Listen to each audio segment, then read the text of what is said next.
Welcome, sisters, to the Rising Feminine Online Temple Season 3. Yes, this is our third year facilitating a week long of sacred feminine initiation starting on World Femininity Day, which is today, for women like us to journey back to our true feminine essence, for us to actually remember our true feminine essence. My name is Jonita D'Souza, and I am your feminine lifestylist, also the keeper of this online temple space where I have gathered visionaries from around the world to come together, hold space for you to deepen your connection with your feminine. And as part of the opening ceremony on this online temple space, we have the founder of World Femininity Day, dear sister Zoe Charles. Welcome, Zoe. Hi, it's so lovely to be here, and I'm so glad we're doing it for a third year. Yes. Yeah, it's become like a ritual now for me. So before we begin, I want to share a little bit about Zoe so that you get an idea of her background, and then we will go into opening the space for our online temple.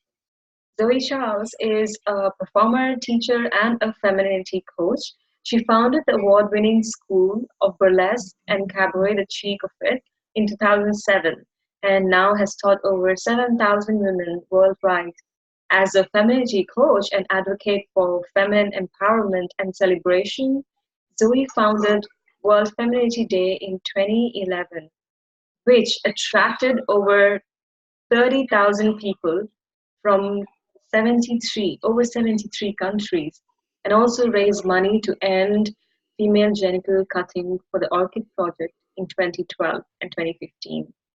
As an actress and deviser, Zoe has her own sellout solo show, Memoirs of a Slutsky, inspired by the real-life story of meeting her biological father in 2011. Besides all of that, Zoe has also been featured in the press and on TV for all of the beautiful work that she has done, and she also spoke in the TEDx platform about celebration of femininity. Most recently, Zoe has become a mother to a little boy and remains committed to empowering and inspiring her audience, students, peers, friends, followers with a wiggle and a wink and as much cheeky fun as humanly possible. So many things to say, and I have seen Zoe performing as well, and it's an absolute pleasure to see this beautiful woman full of grace, full of cheekiness, full of wisdom to create something like this. So grateful for your presence, Zoe. Thank you. Thank you so much. And it's wonderful to hear the bio because you forget, don't you? Like when you're so busy on the next thing, and then it's a lovely reminder to get present to. We should all like have someone read our bio every day. Like, oh yeah, it's okay. I'm doing stuff. I'm all right. Yeah. Yeah, we should create an exercise like a template where women can just create a bio of themselves and then read it to themselves from time to time, like, oh, so this has been my journey. Great. I'm going to talk about this a little bit with you today, but it's so funny, that difference between women and men, and how we're groomed is maybe the wrong word, but how we're conditioned to never think we're enough, and then so many men are conditioned to shout about it all the time. I know deep down they have the same concern that they're not enough. We just express it in different ways. So yeah, hearing the bio, no matter what you've achieved, unless you're constantly present to it, it's so hard not to have that little conversation in your head going, I'm not enough, I need to prove myself, So it's interesting because we're going to talk about today. Yeah. So before we go into our conversation, I invite the women who are watching here to create a sacred space. Maybe give yourself some good 30 to 40 minutes so that you can truly receive the medicine that is being shared with you today. Light a candle, grab a tea, get your journal or whatever it is, or just get yourself some quiet, lone time so that you can get fully present. And in the journey that Zoe is going to share and the conversation is going to lead into, I'm sure you will find a lot of nuggets that are relatable, as well as the answers to the one next thing, because it always happens when women share stories. We get the answer to our one next thing. Yeah. So Zoe, over to you. Be more seen. When we discussed about the theme for this year, I remember we started with remember your magic in the last years, which went down really well, and you shared a poem once. And this year, you want to talk about being more seen, and I feel that fits the rising feminine at this point. Yeah, yeah. I was thinking, when I, way back in when I founded World Femininity Day, one of the things that one of the reasons why I did it was on the back of sort of feeling so much sort of pain and angst for seeing what women were going through, but and then it became sort of bigger than just women. It became about the feminine energy and about, and this is, you've got to take yourself back to 2011. No one was really talking about this. Was like, now I'm so grateful to be in this community of it's ever growing and ever expanding. These conversations are out there and fluid and free, but back then it was like the femininity was almost like a dirty word. It was something that we were, you know, sort of belonged to sort of the sanitary towel adverts, and you daren't sort of talk about being feminine because it was almost like letting the side down, because, you know, it was hard and tough, and well, if we've got to get ahead in the world, we've got to be like men, and we've got to prove ourselves, and all of this kind of stuff. And seeing so much of the exploitation of the feminine, whether that be children, whether that be women, whether that be men who, you know, were expressing their feminine in a way that was uncomfortable for people, it really got me to thinking, well, how do we change the status quo? I didn't want to go around kind of trying to shut stuff down. As a believer in the law of attraction, I knew that I had to put my focus on the thing I wanted to see more of. And what I wanted to see more of was the validation of feminine energy in the world, and for people to acknowledge and to understand that this energy was a healer, and it was something that is so important for our balance as humans, therefore our balance as humanity and the world. So this sort of be more seen, or be seen, has kind of been all the way from the very beginning in 2011. And it actually came about last year when I started to write my book, The Sacred Showgirl, which I spoke about a little bit last year as well. And it's funny because when we had this conversation last year, and I said about Sacred Showgirl, and when we had the conversation, and I think you said, "Oh, Showgirl," you had a completely different context for yeah, perception of it. Yeah, the word sacred and the word showgirl for you didn't go together. I thought, oh, that's so fascinating, because I've been immersed in this world. I'm a burlesque performer, teacher. That's been my world, and there's so many different contexts for that, and there's so many sort of, you know, disempowering contexts around women revealing themselves, or striptease, or, you know, that kind of style of performance, which is fascinating to me. So the Sacred Showgirl is about, what is a showgirl? Is a woman who's being seen. She's showing, she's celebrating, she's dancing, she's moving. And if we can kind of like you've got those references like the Las Vegas Showgirl and all of those kind of showgirls, actually they're all fantastic, massive inspirations. When I did a showgirl course many years ago, I remember the teacher, who was a Parisian showgirl, said, learn, as part of your ability to move, said, learn to be adored. That is your role. You are learn to be adored, learn to receive adoration for who you are. That was so powerful for me. Like, you don't have to, you don't have to do anything. You don't have to, just by your presence of being there is worthy of adoration. I thought, oh, wow. If that's how to receive, I don't know what is. So that's my context of a showgirl for everybody out there, because I know it will land differently for different people. And the sacred element is really come out of the work I've done over the last 12 years with women, where I found that when you give women a safe space to explore their femininity, their sexuality, to dance, to move, to create stories, it awakens the sacred within us. So this Be More Seen is wrapped up in the Sacred Showgirl story. Wow. I love the title, Sacred Showgirl. It looks like this, you know, this best-selling theater show, the Sacred Showgirl, and it's just like, you know, something that is going to be revealed, and yet something that each one of us can be experiencing, as you said, just by our presence and learning how to receive. So beautiful. That was great.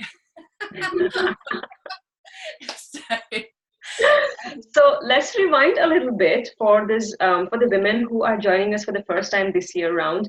How did you begin to, or how did you end up creating World Femininity Day, first of Oh all? yeah. Well, that was like a real DIY project. I'd never ever arranged anything like that. And to be honest, at the time, like the World Femininity Day was quite an ambitious title, but maybe just by declaring it that into the world, it did actually go global within the first year. And essentially, I've been running the school for 4 years, and I realized that the work that I was doing with women was having amazing results, but it was more than just teaching a dance class or teaching a style of performance. This was allowing women to explore their feminine. This was allowing their sacred feminine to come up. And I could just see how healing that was in every element of their life, relationships, work, everywhere. So I already kind of had this feeling that this needs to rise. And then the actual day itself, I'd read a really traumatic piece of journalism on young girls being sex trafficked from Guatemala to America, and the horrendous conditions that they were drugged and raped and beaten, and then forced to sleep with like up to 12 men a day. Some of these girls were like only 12 years old, and it hurt me so much. The grief and the pain I felt for these women was so overwhelming and so traumatic. I just couldn't get rid of it. I couldn't sleep that night.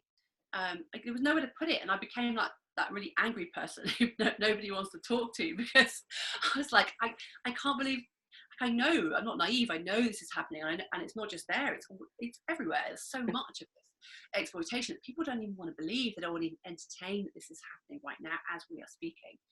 And I knew that it was actually the same year as the Slut Walks happened. And I thought, I don't think that's the style I want to go down. I wanted to do something that was more organic and more about the celebration of women and the feminine. So I decided to create this day and call it World Femininity Day, and just throw it out there and start a global conversation. What is femininity? What does it feel like? What does it look like? How do you have access to it? And I got a group of like-minded women, mainly from my school, and then started to have conversations with women all over the world around this like idea.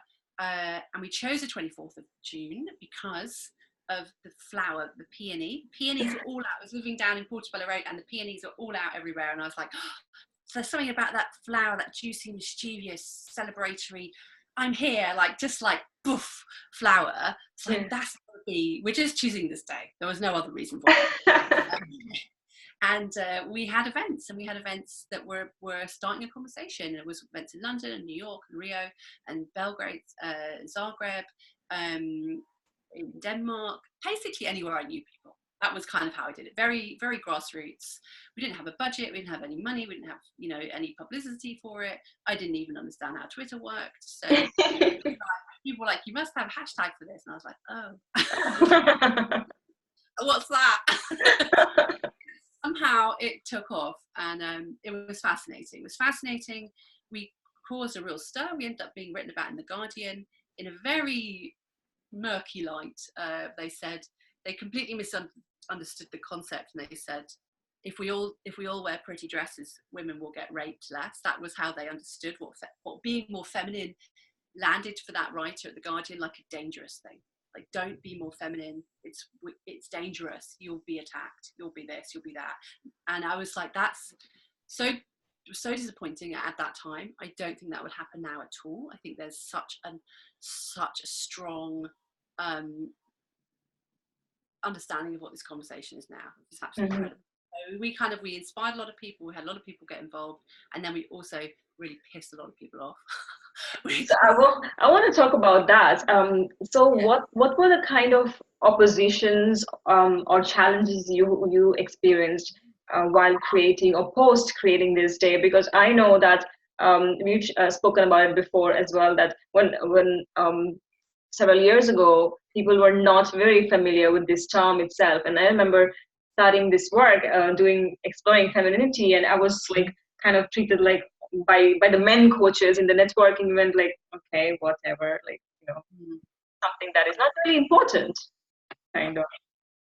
Yeah, it was fascinating, and it totally took me by surprise. I mean, my mum it's a feminist. I was brought up as a feminist. I'm from a family of like 7 other sisters, but all describe themselves as feminists. But what my mum was really good at like, allowing us to explore was being feminine as well, and like whatever that felt. So it was a natural expression for me.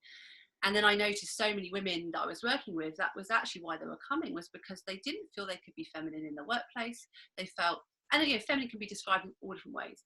Unfortunately, it's got the kind of idea that it's Barbie, or it's pink and fluffy, or it's, you know, whatever the, you know, the advertisers have wanted us to believe about feminine. It's just rubbish. So the worst that I came up against was that particular article. It was Julie Binder was the writer of that, who is a feminist writer. And then there was quite a few blogs online by very hardcore, very academic feminist groups that called me stupid, that this was just like the worst thing they'd ever seen. And I was surprised, and it took me back. I mean, because I wasn't expecting to get attacked for it. I was just like, this is just great. naive. Yeah, so it was really, really fascinating. But I think those conversations have changed so much. So much. I think there's a whole new wave of feminism that you can celebrate yourself in different ways, and it's not this hard line. You've got to be androgynous, you've got to be like a man to get ahead. I mean, I spoke in my TEDx about that for so long we've believed that to have equality we have to act like men. We can have what men have if we act like men. That is a false truth. That is just so a false economy. That's like, that doesn't serve anybody. So now lovely new space, leaders like yourself, where we're pioneering this space where actually we can be powerful and feminine. In fact, femininity is one of the most powerful things out there. So yeah. How did you deal with some of those oppositions? What did you do as a person, as a woman at that time? What were your emotions? What went through with you? Well, to be completely honest with you, the first when that started happening, I was so shocked. I didn't expect to be written about in the national newspaper at all. Like calling it World Femininity Day, in a negative, such a negative light. So I was like, I was shocked and I was hurt, and I was kind of had to lick my wounds for a while, because it was a thing that became suddenly personal about me, and you know that was hard. So I kind of hid for a while, and then I think when we did the event in 2012, it took a lot to get out there and do it again. And then in 2013, we didn't do it. We kind of marked it every year, but not necessarily with an event. And then in 2015, I was asked to do the TEDx talk, and it was that really brought me back so fully into the conversation. So it did affect me a lot. And what that did was it forced me to, because their instruction for you is, what's your message for the world? If you had a message in a bottle, what would it be? So it got me to just hone it so much and just really own the thing that I wanted to say. And then when I did it on that platform, and that's the same time I met you actually, I suddenly met all of these other people with the same message, and that changed everything for me. Because you know, when you just, whatever reason, you're just looking in that direction, you're not seeing that there's a whole community of other people. And I got in big time into YouTube, and honestly, I'm just technically not like forward thinking, so and stuff like that. So I found all these people, and I realized like, wow, I'm not on my own, and that was everything. Yeah, and thank you for persisting on this. And then you've taken up the mantle, and that's just great, because it takes everybody. Yeah, and I love that this also represents the principle of femininity, the community and the collaboration. For me, World Femininity Day, as you said, like was about bringing communities together and of women together and looking into collaborative ways of how we can inspire each other. So that's been like the very foundation of this Rising Feminine Online Temple as well. And your presence has always been like the guiding force, on this topic. So thank you so much for this. So let's talk about when you say seen. What is it to be truly seen? So the beginning. That is so scary. Yeah. So scary. Scary. So at the beginning of the year, as I said, I was exploring this last year, and then as part of the book, and then the beginning of this year, I thought, right, social media. Instagram. How do I do this? I've had such a love-hate relationship with it. When I first started my Instagram account, which is still not got a huge amount of followers, but it was kind of fun to start with. And then I realized, oh no, it's very hard not to become affected by how many likes, what posts are successful, how many conversations you're starting. And I thought I need to redefine this for myself. Otherwise, I'm just going to hate it. And I don't want to hate my work. This is not why I'm here. How can I be of genuine service? How can I be of genuine value? How can I be of genuine, authentic self-expression? So this is just not a fake thing that I do. And I came up with this idea of be more seen. And what does that mean to me? To be honest, to be authentic, to be seen in all the different lights that I shine. And then the flip side of it came, and this was to do with more with the book, was actually one of my biggest fears was, what if I'm never truly seen? What if I live out my entire life and I'm never truly seen? And for me, that's like the when you get that bunch of flowers and that one bud never opens. Mm-hmm. It opens halfway and then it just wilts. Yeah, that's it. Yeah. I thought, wow, what if, and it's a taboo to talk about fears as well, isn't it? Because we're all supposed to be in this sort of positivity light all the time, which is just not the truth. So I was like, wow, what if I never get truly seen? And whenever I say that, it reminds me of the line from Dirty Dancing from the film. Have you seen it? It says, my biggest fear is that I walk out of this room and I never feel the way I feel with you. So it's like, all the Dirty Dancing fans out there, you're yeah. but it almost feels like that sort of slightly dramatic fear of never feeling that I got really, opened, received, acknowledged in this world. So it's all of that kind of stuff, and I certainly don't have the answer to this at all. So I decided with my buddy coach that I work with that we were going to create like a goal for ourselves around Instagram, and that I was going to create it like be more seen, and that this was going to be kind of a sacred thing for me and an honest journey. And that started, and then literally I think 2 or 3 days later I found out I was pregnant. So I'm pregnant now with my second child. And for any of the ladies out there listening who have babies, you may have experienced, like I did, a terrible first trimester. So immediately my body went, not being seen. No, don't be seen. It felt like crap. I was feeling sick every day. I was super cold all the time. I was crawling. It was like a crawl. And even just keeping up with just the basic emails to keep my business running has been like a chore. And it was just really ironic. I thought to myself, I've set this goal, and I'm obviously, delighted to be pregnant, but the first trimester was, hormonally hard and depressing because I get all the hormones that came in for me anyway. So then it went to the opposite of that. Like I didn't then do another single post since January until like a couple of days ago. I was like, that was it. So I was like, okay, this is really interesting. So we've got the be more seen, and then we've also got the when not to be seen, and that it's okay not to be seen, and it's okay not to be in the conversation all the time, and it's okay not to be just creating when we in this social media age, which is so useful for so many of us.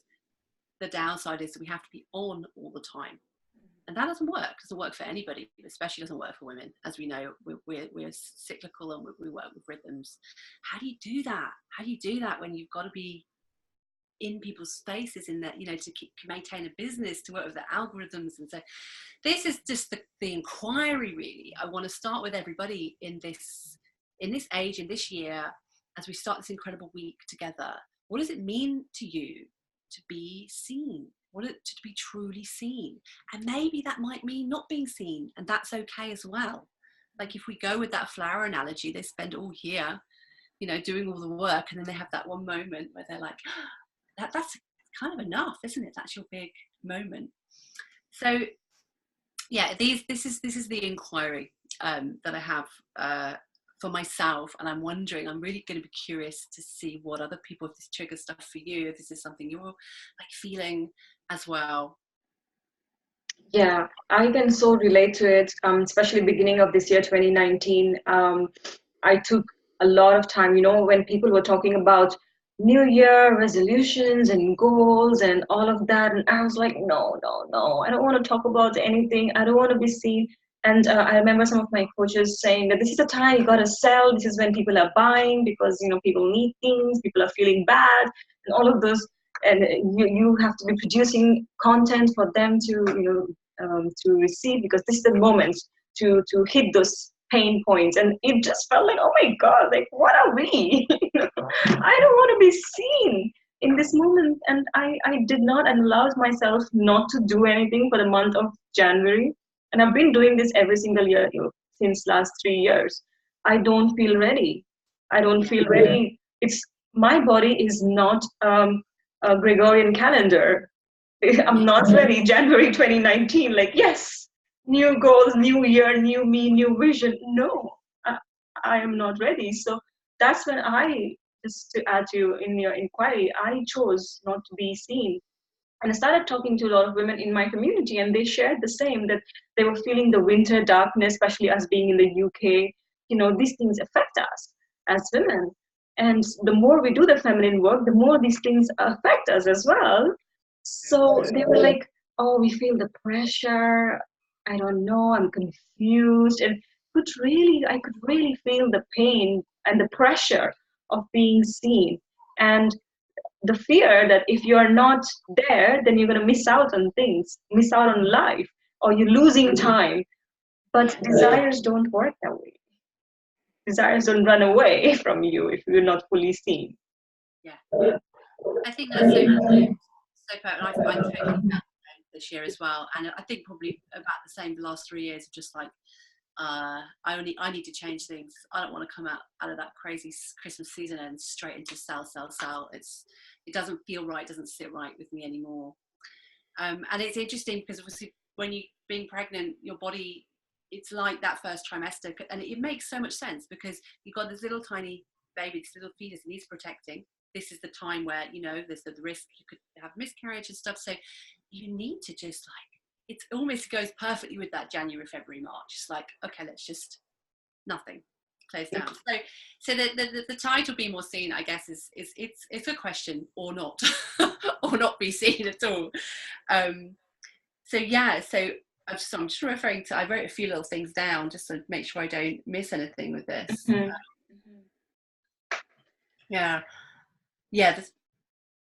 Yes, I guess it is that creative inquiry for everyone taking part in this week of how do we create this? How do we create this in a way that works? How do we create that moment of blossoming and that feeling of I know it's fulfillment, probably that feeling of fulfillment of allowing the world to truly see you when you choose in your fullest light, in your glory, and that I think completely means not being seen when it's not right to be seen. It's a wonderful quote by Kate Bush, and I'll get it wrong, but it goes something the lines of having the courage to say nothing until there is something worth saying. I love that. Wow. So much. Because of course she took years out, but when she came back with whatever her new message was, everybody wanted to hear it. So that was just such a great inspiration in terms of choosing when to be seen and choosing when not to be seen. Yeah, and being okay with that, and being okay with the fear. I feel that, okay, we may feel the fear that, okay, we're not being seen, and all sorts of insecurities, especially the digital age. But I think that's just part of life that we have to get comfortable with. And once we get comfortable with, we understand we're not losing much. Instead, we are actually gaining more energy when we are allowing ourselves to not be seen. Yeah. We can come back with more light and more life when we want to be seen. So we have this choice right now as part of this rising feminine, as women, to really choose and decide and accept the fact that it's okay. Both is okay. The balance is sacred, definitely. Yeah. So I know each year, as part of the opening ceremony, you lead us into a guided journey so that we get into our bodies, into our presence, and into the message for this temple. So I'm handing it over to you, Zoe. Well, I want you to do this with me, Janita. Do you have a pen and paper near you? I should have told you before. Do you have anything close to you? So a paper and a pen. Yeah. I'm going to start with a little bit of writing. So for all the ladies out there, you're going to need a piece of paper, a notepad, and a pen. Okay. This ceremony. Okay. Got it. So, as part of my exploration of what I've just been talking about, being more seen in your most authentic light, your courageous light, in your vulnerability, is going to start with. I'm going to take you actually on a guided visualization of the sacred shogar, of being a sacred shogar. So you can all imagine for a minute you've enrolled at my school. This is your first day in class. This is how it's going to go. So you're going to get your pen and paper, and what I'd like everybody to do is we're going to write the words "I am enough," and we're going to write them over and over and over again, and you're waiting for a certain sensation to happen in your body. You're going to continue to write "I am enough" until you feel your heart soften, and you will feel it. It's really clear. You start feeling your heart soften, and you'll suddenly feel the warmth of gratitude come into your body saying, well, you decide how it feels. Let's just write it. Mm-hmm. Quiet for a minute, and we're just going to write the words "I am enough" over and over. Keep writing "I am enough" and notice sensations. Yeah.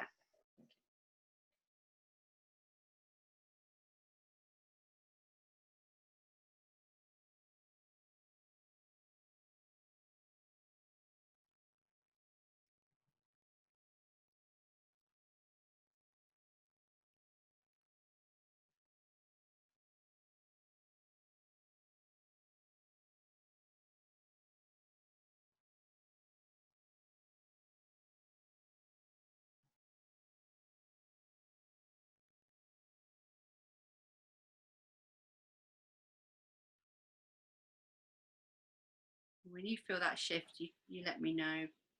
No rush.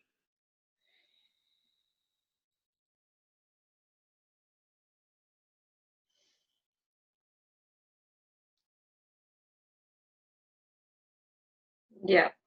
Yeah. How does it feel? So it went through two waves. The first wave was like, yeah, okay, I get it. But after that was this deep breath of like knowing. Yeah. For those of you watching, you might want to pause this and just do it like for 20 minutes. There's so many different waves that you'll go through this, and that's so spot on. There is definitely that like the first one's like, yeah, I am, la la la la, like this kind of fake one, and then there's like your heart softens, and then you start to breathe. And for me, quite often I'll cry, or I feel that emotion well up. I feel that it's okay to stop. And then normally my words start to change to "I am love," "I am powerful," I love this, or "I am so grateful." It just becomes a flow of like it just a communication with my body. So we're in that. Let's keep in that place of just the heart softening and just allowing ourselves to be moved. Okay, so we're going to just put the hand on the heart and one hand on the womb, and if you can get both your feet flat on the floor, that's really helpful. And take a few, close your eyes and take a few deep breaths.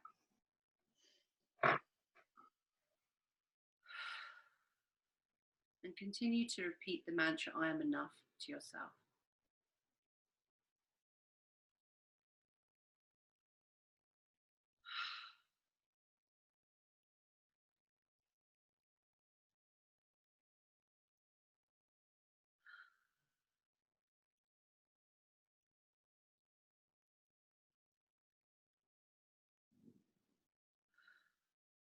And as you do that, I want you to feel just a little tingle in the soles of your feet.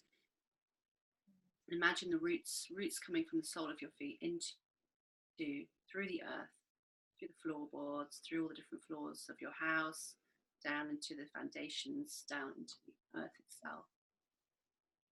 With determination and focus, these roots are growing strong, and they're headed right to the core, the center of the earth. Beautiful earth crystal, Mother Gaia, our Mother Earth, the one who holds us in love and trust, the one who keeps us safe. And you're wrapping these roots around the Mother Crystal and allowing this beautiful pink evanescent energy to come through from the earth crystal all the way up through your roots. It's like feel the shock of it coming through the soles of your feet, this connection, this acknowledgement, this union. And allow this energy to continue up through your legs, knees, thighs, and into your womb. Just take a moment here just to feel that connection to Mother Earth. We are not alone, that we are supported at any moment we choose, that we are held in love and trust.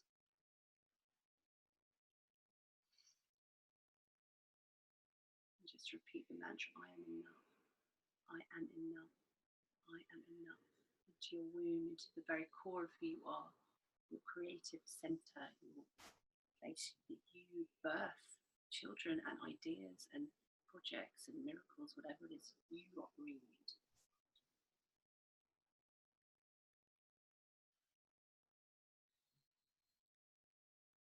Bring this lovely energy up into your tummy and into your chest, into your heart center. And here you might want to imagine, whether it's rose petals or butterflies or peony flowers or a beautiful candle, just give yourself a little rub here and just imagine this area, this heart center opening with softness and trust and joy. It's opening to be present, to be seen, and it's opening to share love. It's also opening to receive love.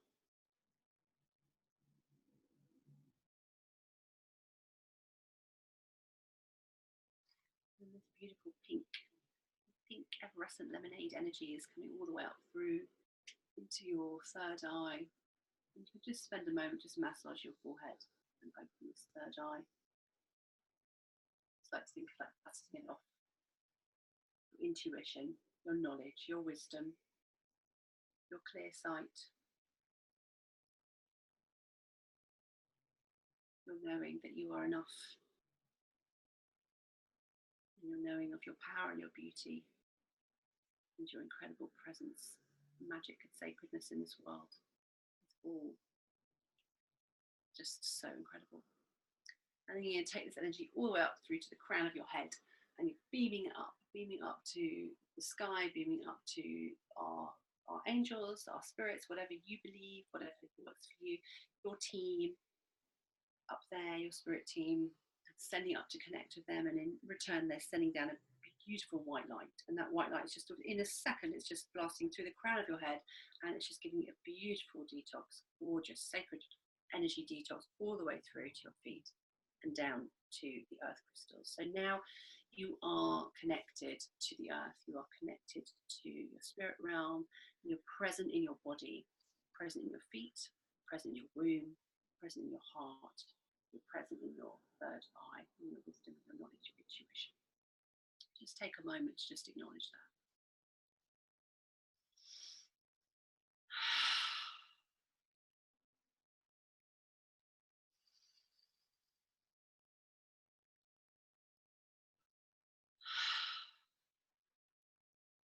Okay, so now we are going to allow ourselves to be seen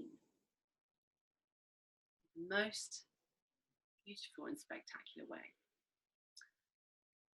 So as part of the courses that I run, at the end of the course we perform a show on a stunning stage, beautiful, glamorous, stunning red velvet and lights, and oh, it feels luscious. And I want you to imagine, first of all, I want you to imagine if you're going to stand on stage in all your beauty, what do you want to wear? How do you want to adorn yourself? Maybe you have, it could be anything you want. It could be a beautiful ball gown. It could be golden chains. It could be anything at all, like just whatever you would love in your secret heart to dress up in if you were just allowed to just pick this beautiful costume for you. The feathers in your hair, diamantes, you covered in crystals, are you in the beautiful softest velvet? What is it that you choose to adorn your body with? Are you barefoot, or do you have the most amazing diamante studded crystal shoes? Have you painted yourself? what is your hair like? Is it been curled and frou-froued, or is it all up, or is it you like slicked it back, or whatever feels exciting for you, whatever feels like a celebration of your self-expression.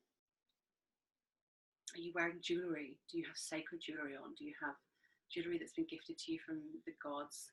Do you have things that you've made? Do you have your favorite crystals on you? What color lipstick do you have? Or do you have no lipstick? What is it that you have?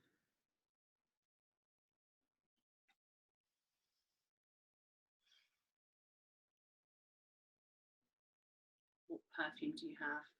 What are your senses? What can you smell right now as you step onto that stage in all your finery? I want you to just feel that, and how you might have all sorts of like fear and concern around doing this. I'm just giving you the free pass to enjoy this. Leave everything else aside. You step onto this stage, and it's like 3 or 4 steps up onto the stage, and you have the whole stage, and you come into your spotlight.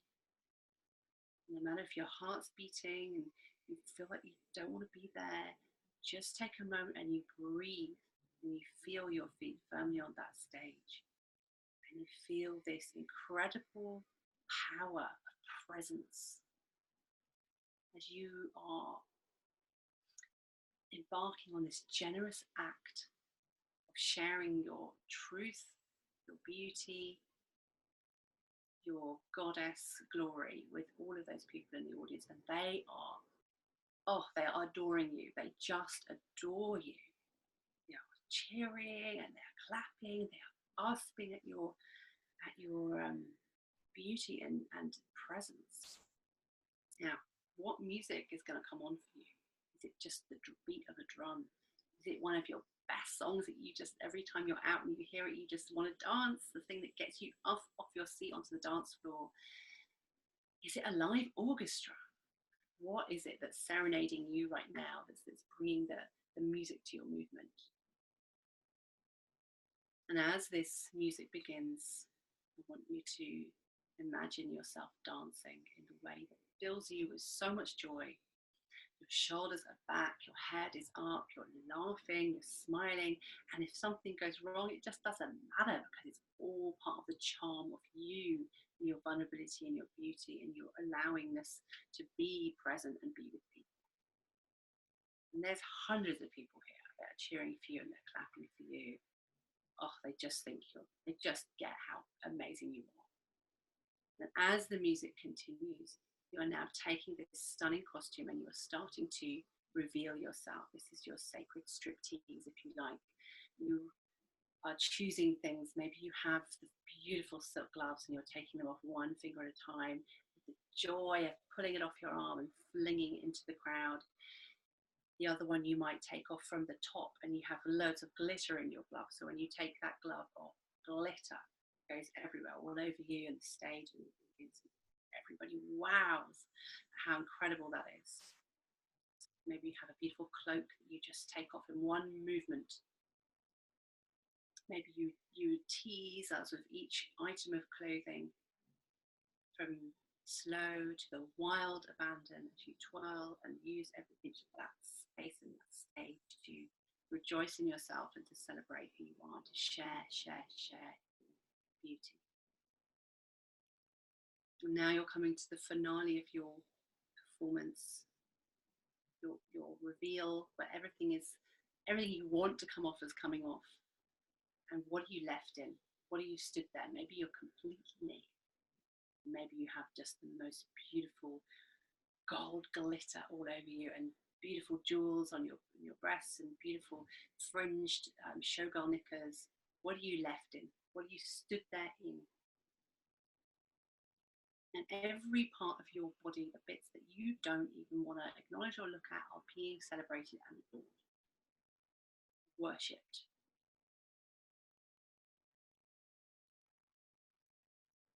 Now I want you to think of a pose that you are finishing this performance in. Maybe your arms are in the air, maybe your hands are on your hips, maybe you've got one arm in the air. Like, what is the pose? What is this powerful pose of, that's it, I am finished, this is my finest sharing with all of you.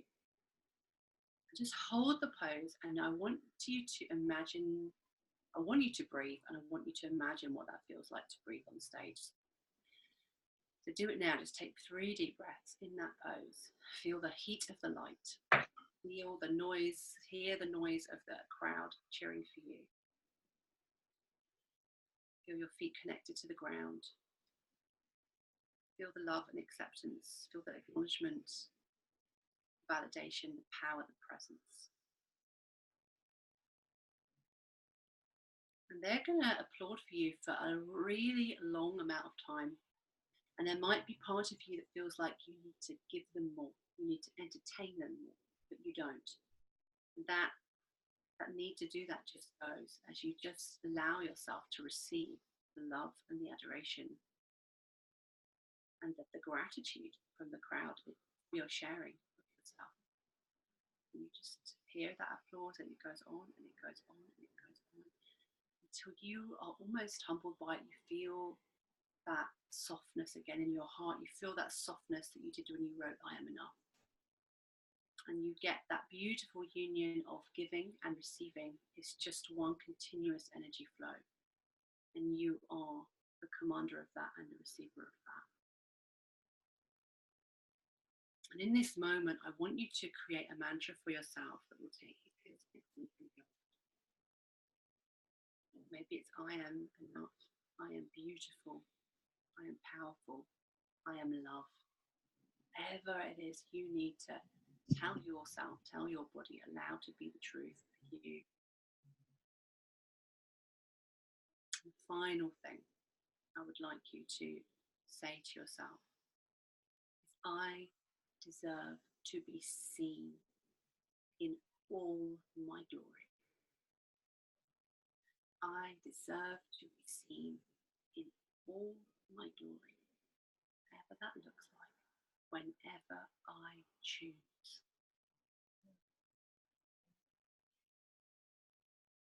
Okay, so now you are going to find a way to gracefully and joyously exit that stage. Perhaps someone offers their hand to help you walk down the stairs, off into the wings, into your own space. You can just take a moment to go, oh my God, that was amazing. And just let it all go and just get just how incredible you truly are and how deserving you are of this kind of acknowledgement and celebration. So as you now come back into this time-space reality, trusting that that experience is a real experience. Now you have created. I want you to anchor those feelings in your body, to your heart and in your womb. You are enough. You deserve to be seen for your glory whenever you choose.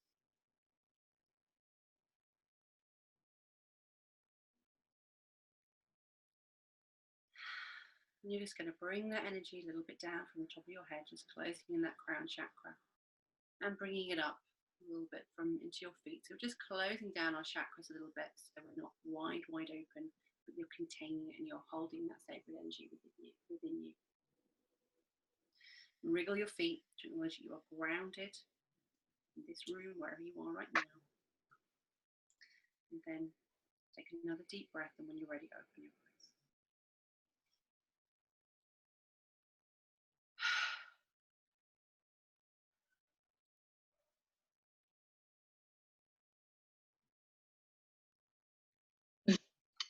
Blurry. Yeah.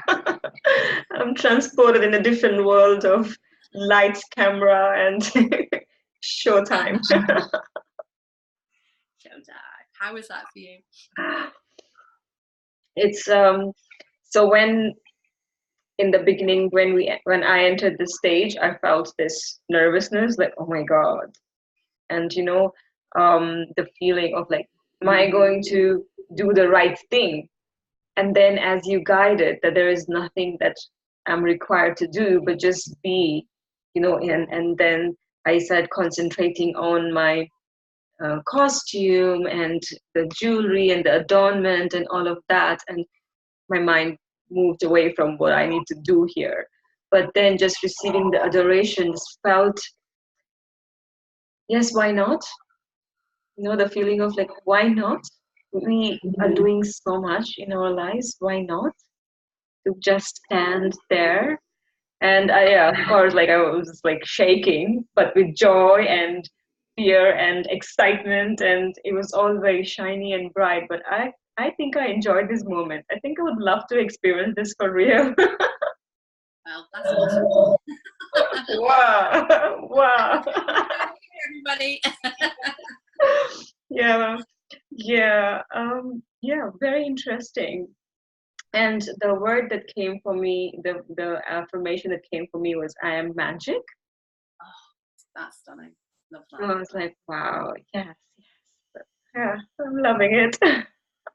It is an alchemy. It is a total alchemy to perform. And what I think is so interesting is so many of the women that I work with, they may never have any ambition to go and be professional performers, or they may be the most terrifying thing. But it is something that is so innate. We all have that ability. We all have that magic to share, and that need to be seen. There's a lovely quote I got when I did a workshop with Kalindi Jordan. She said, "Femininity loves to be seen." I love that. It makes so much sense to me. So yeah, it doesn't matter where you are on the performance spectrum, but everyone is a rite of passage to do something like that. Yeah, and thank you for giving us this experience of feeling the showgirl within us, because I'm sure like deep inside, each one of us kind of like have this desire, like, this showgirl within us, this celebrity within us, the person that I would like to really be seen as. It's quite a grand and glamorous version of ourselves, which we can't dare to probably present on a regular, daily basis. Yeah, you need to give permission almost, I think. Well, we don't need, but we crave that permission, don't we, to shine like that. Yeah, I like when you mentioned about the adoration and to really visualize what we are wearing and how we have decorated ourselves, because this comes from the lineage of the goddesses, ancient lineage, and thousands of years ago. Goddesses used to adorn themselves into this crazy jewelry and sword and feathers and whatnot, and that's what we are represented as an archetype too as well. I like if women watching can start thinking what they can adorn themselves with to create their own unique identity of their showgirl. Um, yeah, That's that's I definitely think that's a great that's a great thing to do.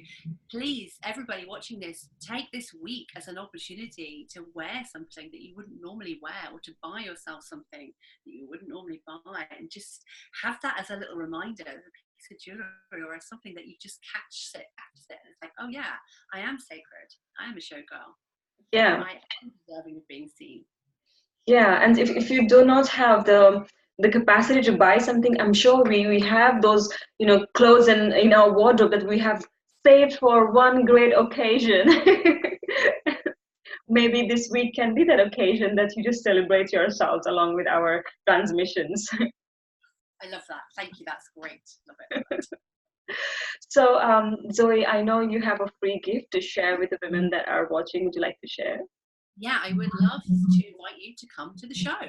So we have on the 30th of June, so just in a few days, which is a Sunday, and it's going to be at Proud Embankment, on the Embankment in London, if you're able to come to this. And actually, I realise a lot of your people will be all over the world, so Yeah. something else for them. But those of you who are in London, I would love, or in the UK, I would love to invite you to come to the show and come and experience it for yourself. Just come, be part of the night, be part of the celebration. Yeah, I need to put that date in my diary. I want to be there. Yeah. And for those of you who are not in the UK, I'm going to think of something. I'm going to send it to Ginny, just so don't worry, you won't be left out. Okay, yes. And all the links to this information will be provided just below this video. So sisters, thank you for joining us in this opening ceremony.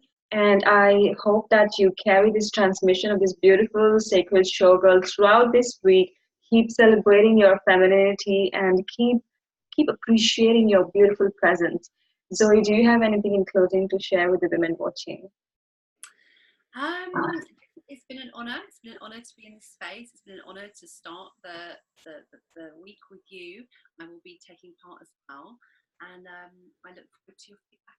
Just remember, you deserve to be seen. You deserve to be celebrated. Amazing. Thank you so much, Zoe.